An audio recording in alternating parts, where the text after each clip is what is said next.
Chapter 15 At Paradise Manor, Questions of Shanla. That sharp cry of desperation made Shalian's heart drop. He had hardly gathered his thoughts before his body was already charging in that direction. Outside the alley, there were a bunch of oddly shaped, sinister creatures gathered in a circle, yelling one after another. "We caught him! Beat him to a pulp again! Fuck! However much food this little scumbag pilfered off me, I'm gonna slice the same off him. Every single bit!" Shi Qingxuan caught up. "Your Highness, what's going on?" Shalian didn't respond. He walked toward the group step by step, his pace growing in speed, and soon he broke into a run. He forcefully pushed past a couple of ghosts on the outside of the circle and saw that the one getting beaten was a boy dressed in tattered clothes. Judging by his size, he appeared to be around 15 or 16 years old, and he was curled up on the ground, trembling uncontrollably. Even though he clung tightly to his head, the layers of bandages that were messily wrapped around it were still visible. The bandages were covered in dirt, the same as his hair. Wasn't this the same bandaged boy that Shalian had briefly met at Mount Yujun? The boy who had run off and couldn't be found? No wonder the Palace of Lingwen had been saying they couldn't find any trace of him. How could Heaven's Palace of Lingwen find him in the mortal realm if the boy had escaped to the Ghost Realm's territory? The ghosts that had been pushed aside by Shalian were outraged, and they shoved him out again, just as one of them moved to yank on the bandages on that boy's head. "This little beggar is probably a freak, even uglier than me. Look how scared he is of people pulling these things off his face." Long Qianchu was furious. "What are you doing?" he cried. Then he walked up and hurled a few ghosts off to one side. Shi Qingxuan didn't have time to stop him and could only wave around with his fan. "Qianchu, I thought we agreed not to act so impulsively." This time around, Qianchu had riled up even more ghosts than before. "Where the hell did you come from?" they roared as they tackled him. "I'm sorry, Lord Windmaster," Long Qianchu called. "This will be the last time." Then he jumped into the fight, whacking the ghosts about. Shi Qingxuan let out an exasperated sigh. "Ugh, I'm never going on a mission with you again." After that, of course, he also had to join the brawl. Annoyingly, they couldn't use any spells, lest they give off spiritual light, so they had to resort to fighting with fists and feet. A smaller part of the group that was still beating up the boy was forcibly broken up by Shalian. He knelt, wanting to help the boy up. "Are you all right?" Upon hearing his voice, the boy shuddered and took a peek at him from his fetal position. Now that Shalian could see his face, he finally noticed that the bandages wrapped around the boy's head were thoroughly drenched in blood. With patches of black and red, it was a frightening sight, an appearance more terrifying than when they had last parted. The two big eyes peeping out of the gaps between the bandages were wrapped, black irises against the white, unusually clear. And yet, those ink-black eyes that reflected Shalian's silhouette were filled with terror. Shalian took the boy by the arm. "Come, stand up. Everything is fine now." To his surprise, the boy screamed, shoved Shalian away, leapt to his feet, and bolted. Since this boy had once been infected with human face disease, he must have had a connection to the kingdom of Shanla. Shalian's mind shivered at the mere sight of him, and he couldn't help but be a little dazed. Caught off guard by the force of the push, even his bamboo hat fell to the ground. After the initial shock, he called out, "Wait!" Just as Shalian was about to give chase, the few ghosts that he had pulled away earlier grabbed onto him. The boy headed down the street, which was livelier than ever. At the rate that he was effortlessly weaving through the groups of ghouls and ghosts with his small frame, he would disappear soon.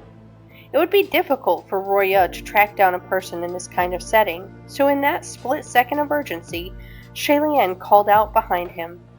"My lords, I'll leave this matter with you. Let's separate for now.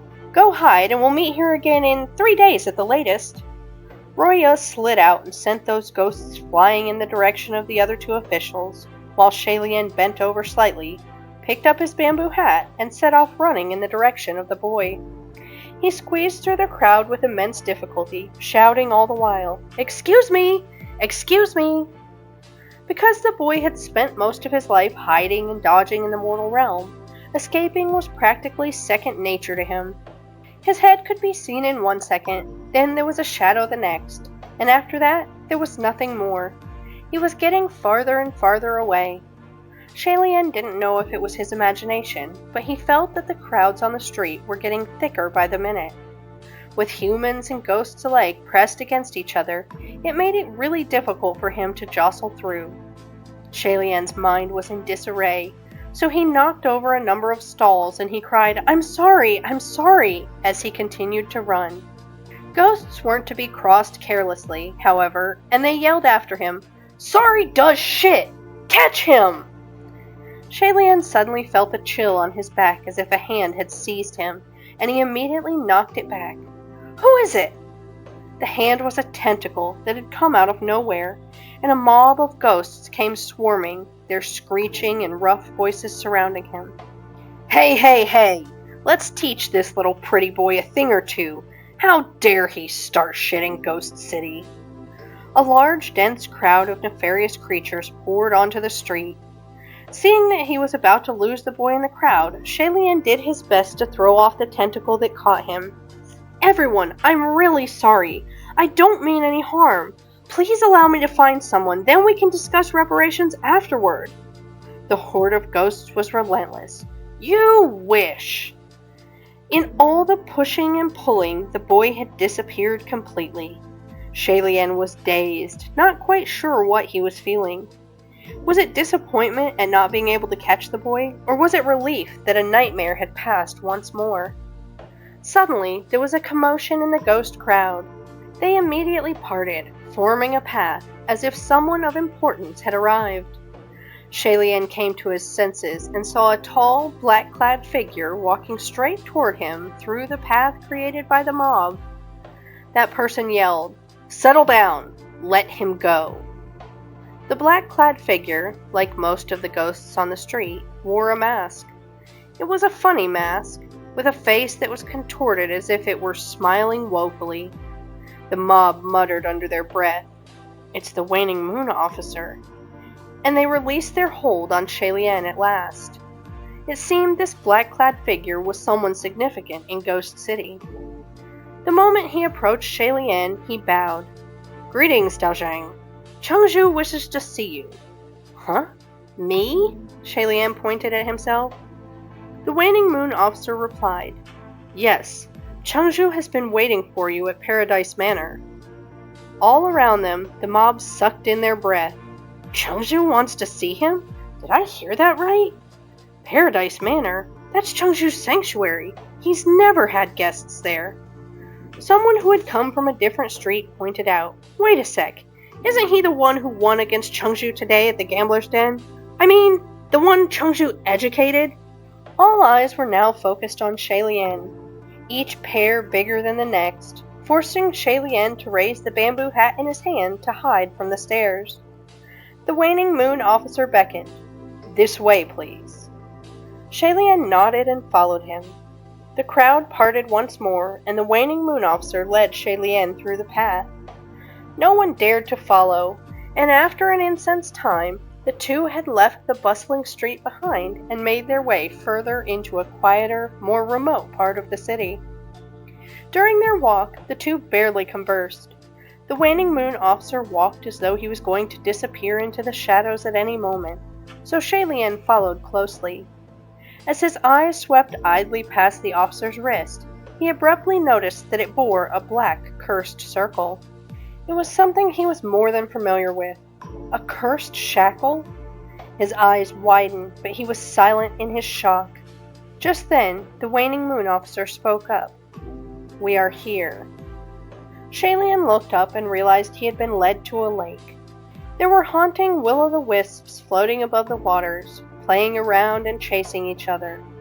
Next to the lake stood a large, resplendent mansion. The Heavenly Realm and the Ghost Realm both possessed glamorous architecture. However, the glamour of Heavens put an emphasis on prominence and prestige, whereas the glamour of Ghost City lay in bewitching frivolity.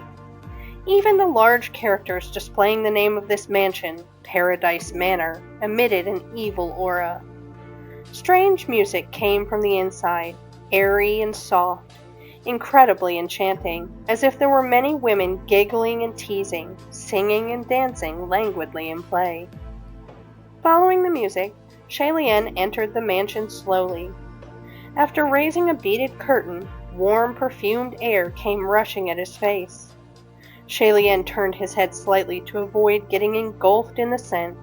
A thick, snow-white rug made from the fur of some unknown beast covered the floors of the great hall of Paradise Manor. Surprisingly, it was a full pelt. Many beautiful and captivating women, barefoot and clad in light silk, were unfurling their lithe limbs like blossoming petals, sensual and beguiling as they danced to their heart's content. The music he heard came from them.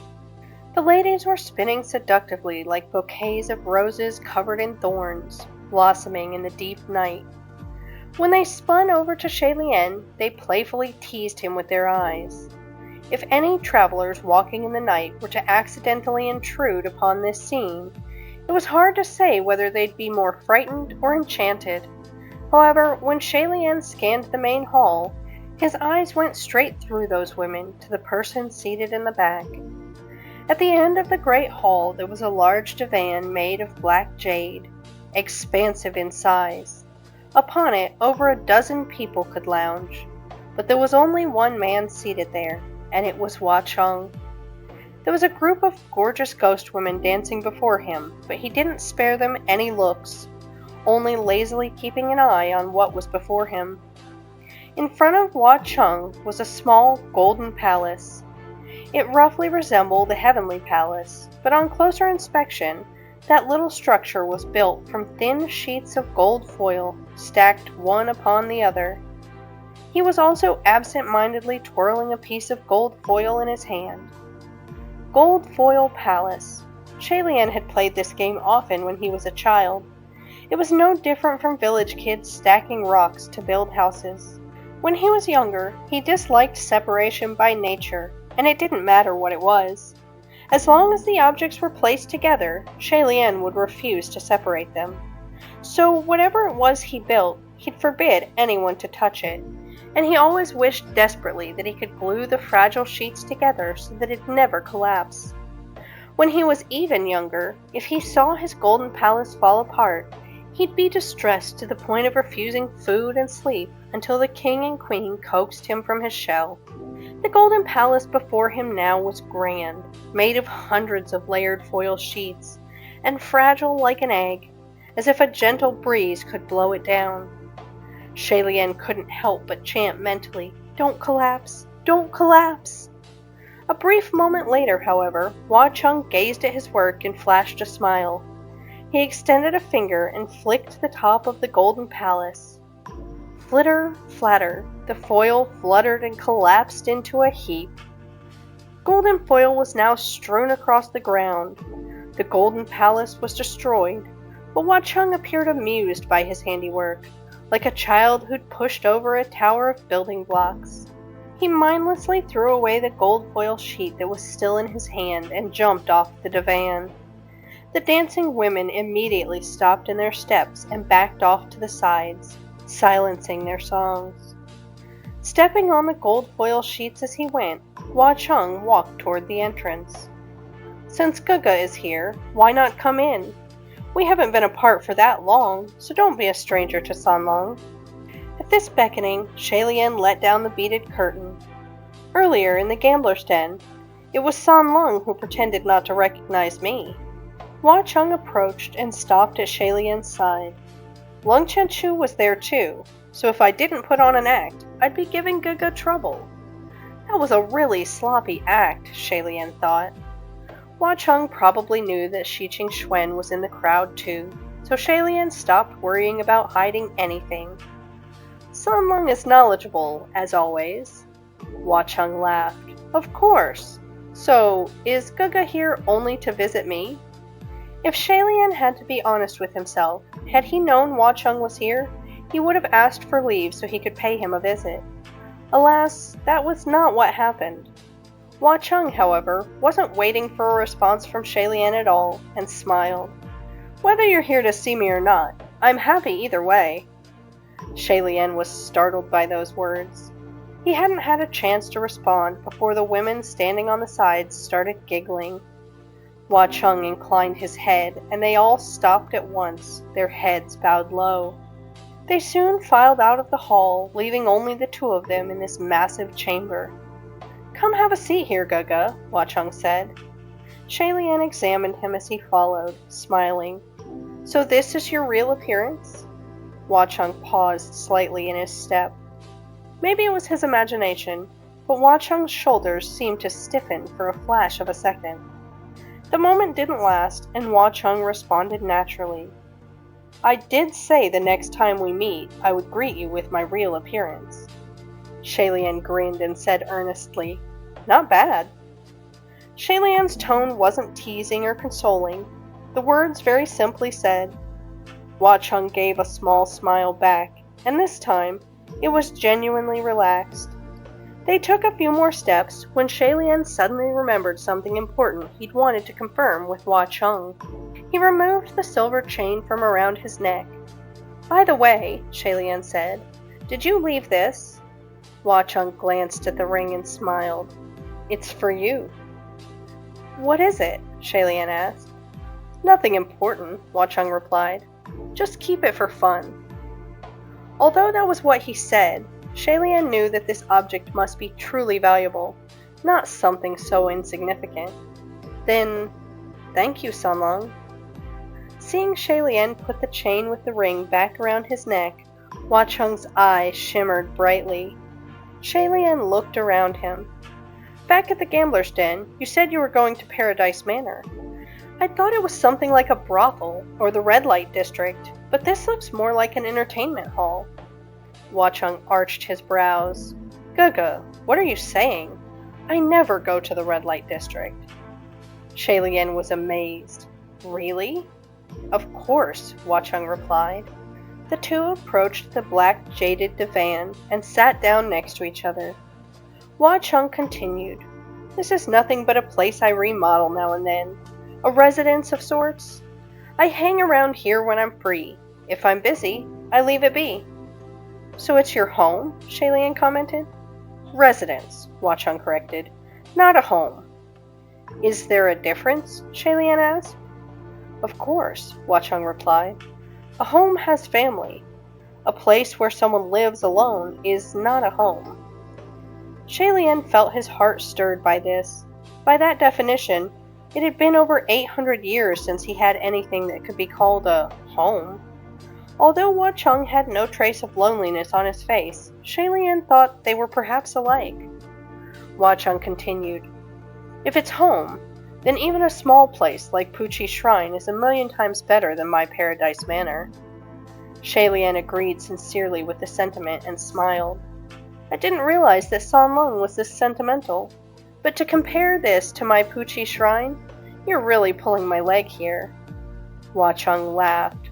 What's there to be embarrassed about? Truth be told, Guga's Puchi Shrine is small, but it's so much more comfortable than my Paradise Manor. It's more like a home. Is that so? Shalian said warmly. Then if you like it, in the future, come over whenever you want. The doors of Puchi Shrine will always be open for you. Hua Cheng's face lit up. Since Guga says so, then I'll gladly take you up on your offer. Don't think of me as a nuisance in the future. There's no way, Shalian said. By the way, Sanlong, I want to ask you for a favor, but I don't know if you have the time. What is it? Hua Cheng asked. This is my territory. If you ask, I'll deliver. After some thought, Shalian said, Before, when I was dealing with the case at Mount Yujun, I ran into a boy who might have originated from my kingdom. Hua Cheng narrowed his eye but didn't say a word. Shalian continued his description. The boy was too scared and fled, and I couldn't find him for the longest time. But earlier, when I was running around the streets of Ghost City, I discovered that he'd fled here. Sanlong, you are the lord of this land. Is there any way you can help me find him?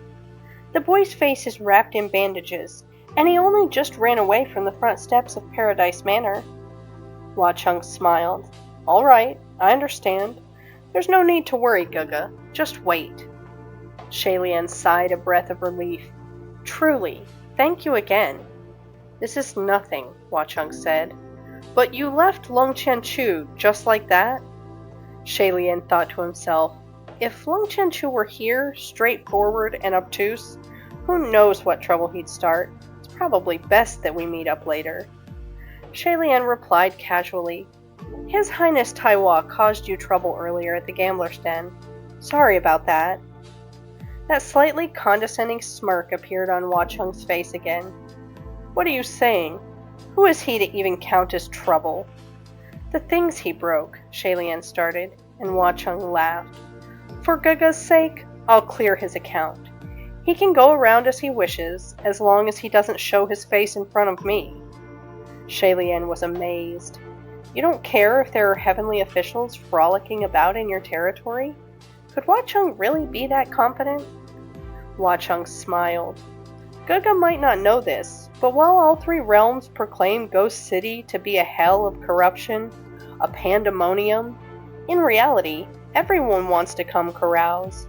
So, many heavenly officials pretend not to care or speak ill of this place, but behind everyone's back, they often come in disguise and conduct unspeakable business. I've seen too much.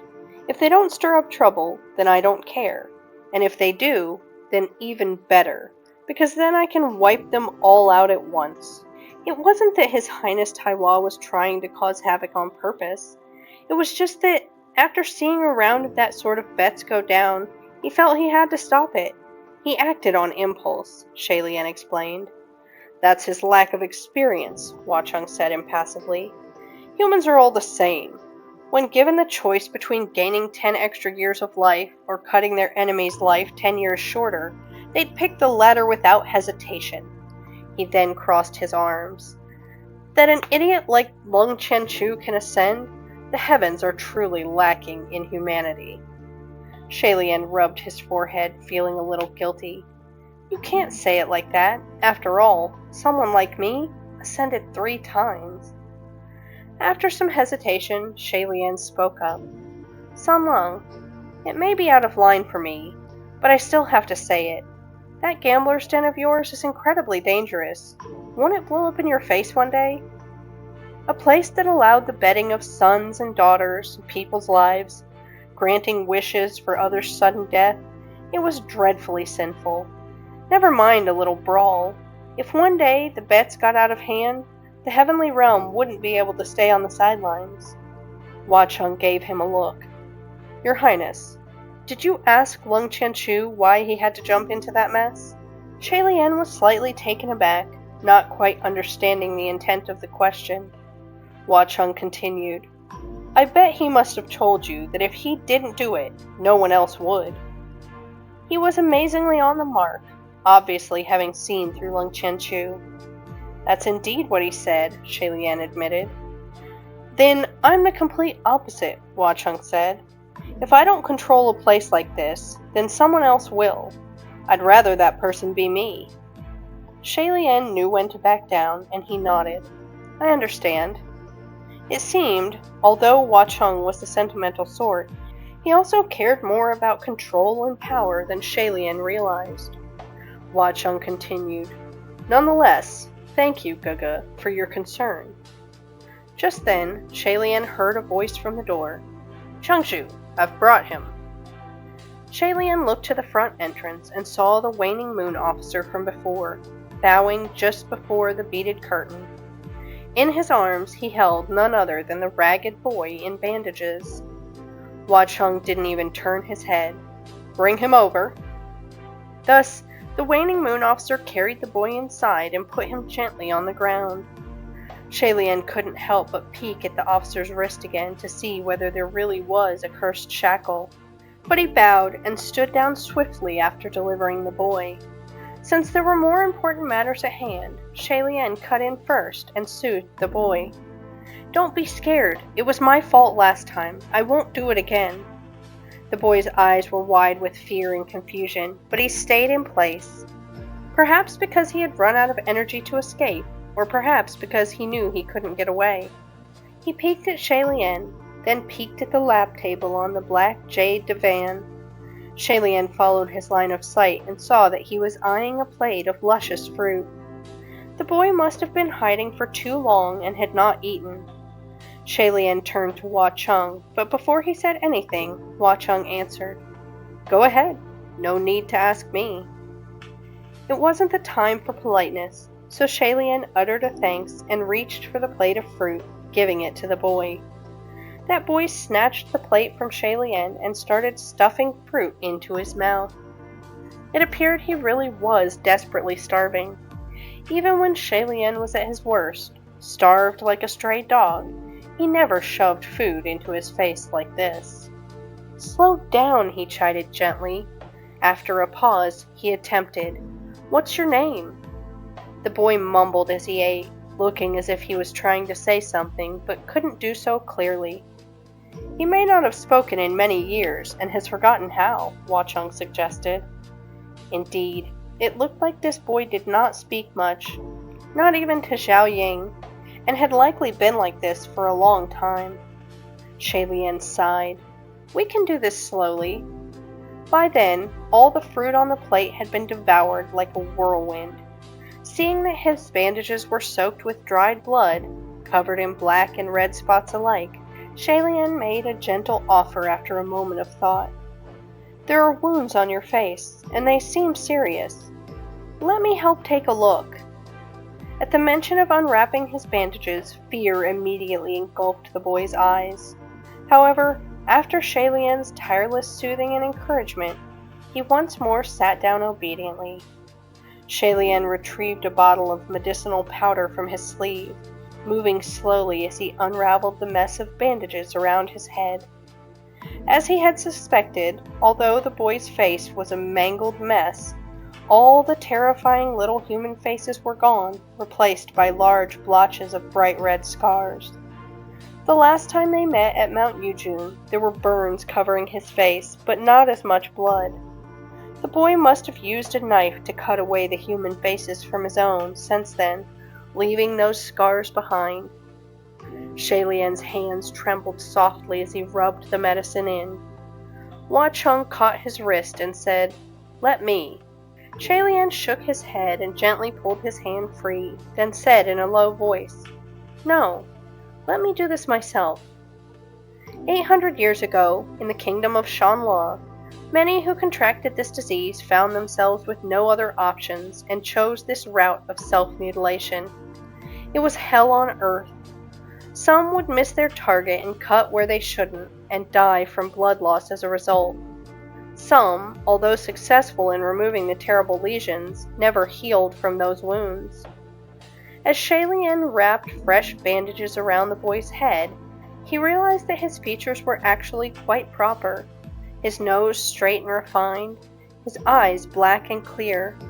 He should have been a handsome young man, but now he bore such a terrifying appearance.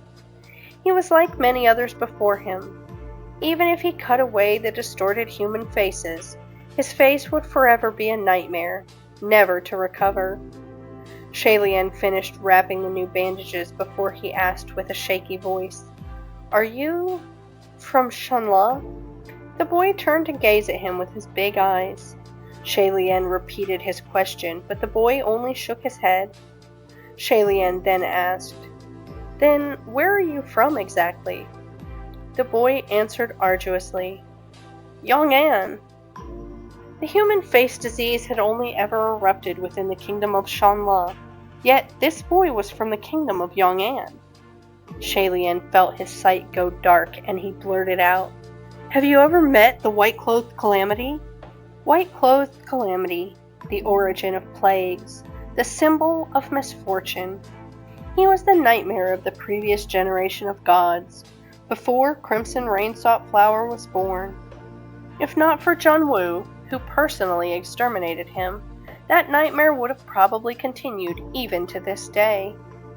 That Supreme was always dressed in snow-white funeral garb, his expansive sleeves fluttering, and he wore a cry-smiling mask on his face. The mask was called that because the right half of it was smiling and the left half was crying, half joyous, half sad. If he was seen somewhere, it meant that place would soon be doomed to ruin and that chaos would befall the land. In the last battle before the fall of his kingdom, Shalian stood upon the towering city walls of Shanla's imperial capital. His face was covered in grime and tears, and written with a lost and bemused expression as he gazed down at his kingdom. In his blurred vision, there stood a white silhouette among the field of corpses just outside the city walls, his giant white sleeves fluttering, his figure distinct. Shalian dropped his head to look down at him, and the white apparition raised his head to look at Shalian and waved directly at him. That cry-smiling mask was the nightmare Shalian couldn't chase away, even after hundreds of years. The boy didn't seem to know what the white no-face was, and only watched Shalian with a blank expression. All of a sudden, he let out a cry of, "Ah!" It turned out that Shalian had unconsciously grabbed his shoulder and gripped it too hard. It wasn't until the shout that Shalian snapped out of it and hurriedly released his grip. "I'm sorry." Hua Chung spoke in a low voice. "You're tired. Go rest." As soon as he said those words, two dainty girls entered the hall from a small door on the side wall and took the boy away. He frequently looked back at Shalian as he was being led off, and Shalian comforted him. "Don't worry, I'll come find you again in a bit." Hua Chung turned to Shalian. "Sit down and relax, and leave him for now. If you have any questions for him, I have my ways of prying open his lips." Prying open his lips sounded rather horrifying, and Shalian hurriedly replied, "No, that's all right. If he couldn't say anything, then let it go. We'll take this slow." Hua Chung sat down next to Shalian. "What are your plans for the boy?" Shalian gave the question some thought. "Keep him with me and bring him along." "He's a ghost, not a human," Hua Chung said. "Why don't you leave him here in Ghost City? I'll have no trouble feeding another mouth." Shalian replied earnestly, "Sanlung, truly, thank you, but when I said I would bring him along with me, it's not just for the purpose of keeping him around." Ghost City was indeed Hua Chung's territory, and if he was willing to protect the boy, then no one could harm him, nor would he go hungry. However, the most important thing was to actually guide the boy, to help him organize his mind and speech so that he could look and behave normally. Ghost City was a bustling place, but it was chaotic and wild and unsuitable for such counseling. Shalian couldn't think of anyone who would have the patience to undertake this task besides himself. Shalian replied, "I'm already immensely grateful that you found him for me. I can't trouble you any more with the aftermath." Hua Chung appeared to disagree, but didn't push further. He said plainly, "It's really no trouble. While you're here, just let me know if you need anything, and you're free to go wherever you want." Just then, Shalian noticed movement. The scimitar on Hua Chung's waist seemed to have gone through a sudden change. Shalian looked down and was instantly amazed. It turned out there was a silver eye crafted on the hilt of that scimitar. The pattern of the eye was formed by a mere few silver strokes, but although simple, it looked vivid enough to be alive. He didn't notice it at first because the eye was closed in a thin line, but just now the eye fluttered open and revealed a crimson gem-like pupil, rattling as it spun once. Hua Chung noticed it too, and said solemnly, "Guga, I need to leave for a bit. I'll be right back." "An alarm?" Shalian asked.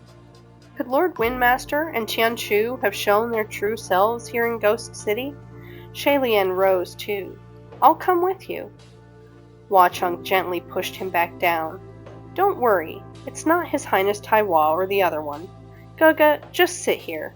There's no need for you to go." Since Hua Chung made it that clear, Shalian couldn't keep insisting on going alone. Hua Chung turned and left the main hall, waving from the doorway. The beaded curtain parted automatically as he approached, and once he exited, it let itself back down, clacking as it did. Seated on the black jade divan, Shaylien relaxed briefly and thought about the bandaged boy. Remembering the objective of his trip, however, he rose to his feet. He passed through the small door the girls had left from and came to a small garden. The vermilion corridor cutting across the garden was empty of life. Shaylien was still wondering which way he should go when suddenly a black shadow flashed by. That retreating silhouette, it was the waning moon officer. Shaylien recalled the cursed shackle on the officer's wrist. It had been on his mind. He was about to call out to him when the silhouette disappeared. From the way the man moved, it seemed he was wary of being discovered. Thus, Shaylien soundlessly followed after him. Making his way to the center of the building behind which the officer disappeared, Shaylien clung to the wall and stealthily gazed over. That youth moved swiftly and was constantly on the lookout around him, extremely cautious and indeed afraid to be seen. Shaylien wondered. The waning moon officer should be one of Sanlung's subordinates, so why is he sneaking around inside Sanlung's territory? Shaylien suspected this man could possess ill intent, so he also hid himself and followed. The waning moon officer made a number of turns through the hallways, but Shaylien held his breath and was always within a dozen steps behind. They rounded a corner and came to a long hallway, and at the end there was a set of large, beautifully decorated doors. If he turns around now, there won't be anywhere to hide, Shaylien thought. Unexpectedly, just as the thought crossed his mind, the waning moon officer stopped and turned his head. Shaylien knew he was in trouble the moment the officer paused. Hastily, Roya flew out and wrapped itself several times around the wooden beam overhead, pulling Shaylien up to the ceiling where he clung to the beam. The waning moon officer didn't see anyone behind him and didn't think to look up, so he turned around again and continued on his way. Nonetheless, Shaylien still didn't dare to let himself down too soon. He remained pressed against the ceiling as he inched forward silently, thinking that he resembled a gecko as he moved. Good thing the other party didn't go far and stopped before a set of doors. Shaylien stopped too, to observe. Before this door was a statue of a woman, wily and beautiful. Of course, from Shaylien's angle, all he could see clearly was her round head and a shallow, round, jaded plate in her hands. The waning moon officer didn't move to open the door first, but instead turned to the statue and tossed something into the jaded plate. It made a crisp, clacking sound. Dice? Shaylien guessed. It was a sound he'd heard many times today, and not one he'd forget for a long time. Sure enough, when the masked youth removed his hand and Shaylien looked, it was indeed 2 dice in the jaded plate, both revealing 6 red dots. The waning moon officer tucked the dice away before opening the door. It was surprisingly unlocked, and when he entered through the doors and closed them behind him, Shaylien didn't hear any sounds of locks or latches either. He waited for a moment before he fluttered down to the ground as quietly as a piece of paper and crossed his arms as he examined the doors. This room didn't appear to be that big, and whatever the waning moon officer was doing inside should make noise. Yet, once he entered, there was not a sound from within. Shaylien decisively raised a hand and pushed. Sure enough, when he opened the door, there was not a soul inside. From the looks of it, this was a perfectly normal, if quite luxurious, little room. Everything inside was in order at a glance, and there was no possibility that there was a secret path. Shaylien closed the door and looked thoughtfully at the female statue and at the jaded plate in her hands. It seemed that the mechanism lay in that jaded plate and the 2 dice. The room was still locked, not with a physical lock, but a magical one. A key was required to open this lock, or an authorization incantation.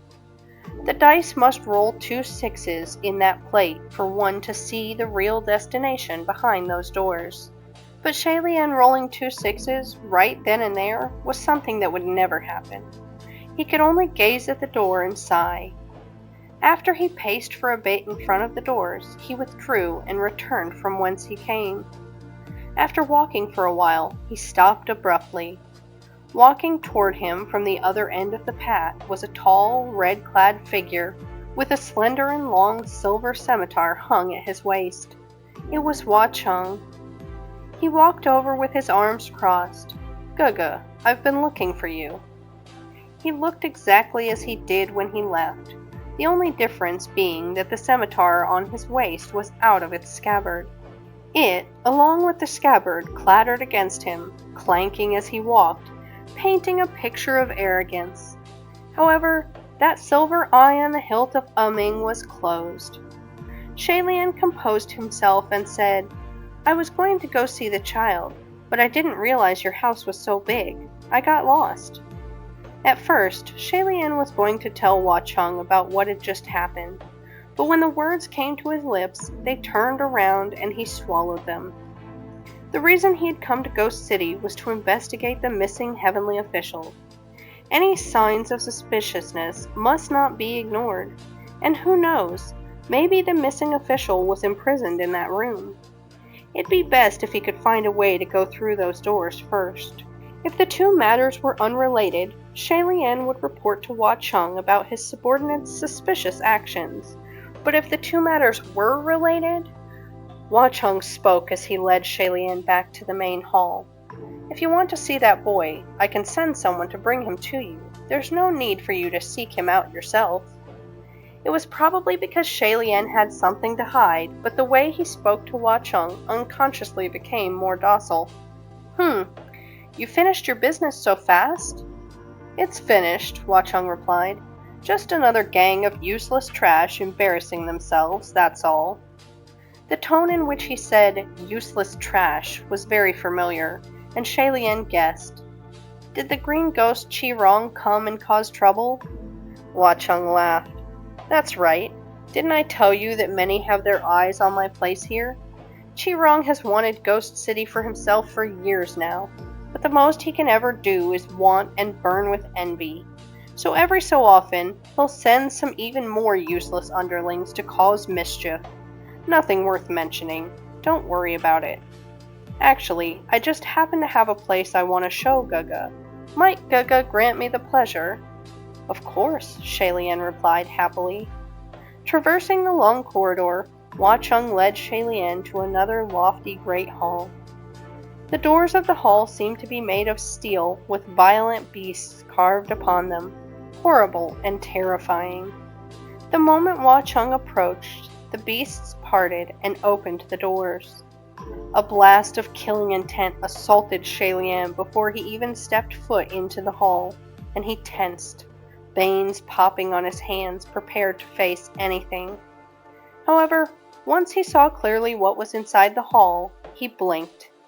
His defenses melted away in an instant, and his legs moved on their own, bringing him inside. Within the great hall, all manner of weapons were hung on the four walls. There were sabers, swords, spears, shields, whips, war hammers. It was an armory. Any man finding himself in an armory such as this, surrounded by all kinds of weaponry, would feel as if he were in heaven, and his blood would boil with excitement. Shalian was no exception. His eyes were wide and his face bright. The last time he had felt such exhilaration was in Junwu's armory. Although his expression remained schooled, he was already so excited he was stammering. May I touch?" Hua Cheng smiled. "As Guga likes." Shalian's hands instantly flew out to feel the various weapons hung on the walls. So absorbed he couldn't tear himself away. All of these are masterpieces. This sword is splendid. The battle of one against many would most definitely bring out its godly powers. This one too. Wait, and that saber? Hua Cheng was leaning on the wall near the door, watching Shalian's face flush with delight. "Guga, what do you think?" Shailian was examining each piece so intently he was reluctant to turn around. What do I think? What? Do you like it? Huacheng asked. I do, Shailian replied. Do you like it a lot? Huacheng asked again. Very much, Shailian exclaimed. Huacheng seemed to have snickered, but Shailian didn't notice. His heart was busy racing as he unsheathed a cold and shimmering verdant blade, at least 4 feet long, marveling as he did so. Has Guga found any that he particularly fancies? Huacheng spoke up again. Shailian's entire face was bright and glowing, and he was unable to stop singing praises. Yes, yes, all of them. Originally, I was thinking Guga didn't have any useful weapons on hand, so if there was anything here you fancied, you could just take it for yourself, Huacheng said. But since Guga likes them all, I'll give them all to you. No, there's no need, Shailian said quickly. I have no use for weapons anyway. Really, Huacheng said, but I clearly see that Guga loves swords. Liking them doesn't mean I have to own them, Shailian said. I haven't used one in years. Just looking at them makes me happy. Besides, I'd have nowhere to put them if you gave them all to me. That's easy to solve, Huacheng replied. I'll give this entire armory to you. Shailian took that as a joke and grinned. There's no way I could take away a room this big. No need to take it away, Huacheng said. I'll give you the property too. Just come and visit when you're free. No, it's okay, Shailian said. An armory requires constant maintenance. I'd hate to neglect the weapons. Shailian placed the sword carefully back onto its holder and said nostalgically, Once upon a time, I owned an armory like this too, but it was burned down. All of these weapons are precious devices to be desired. You have to cherish them, Sanlong. That's easy too, Huacheng said. If I'm free, I can help Guga maintain the armory. Shailian laughed. Well, I certainly don't have any guts to ask my lord the Ghost King to do chores for me. All of a sudden, Junwu's warning right before he left for this mission echoed in Shailian's mind. The scimitar Ming is a cursed blade, a blade of misfortune. To forge such an evil weapon would require terrifyingly cruel sacrifice and bloody determination. Do not touch it, and do not let it touch you either. If you do, the consequences will be unimaginable. Shailian contemplated, but still decided to ask in the end. But Sanlong, none of these weapons are a match against your scimitar Ming, right? Huacheng cocked his left brow. Oh? Has Guga heard of my scimitar too? I've heard some rumors, Shailian replied. Huacheng snickered. I bet they weren't nice rumors. Did someone tell you that my scimitar was forged by an evil, bloody ritual? That I sacrificed to living humans? Sharp as always, Shailian responded. Nothing too horrible. Everyone has negative gossip said about them, but not everyone would believe it. But perhaps I might have the honor of seeing the legendary scimitar Ming? You've actually already seen it, Guga, Huacheng said.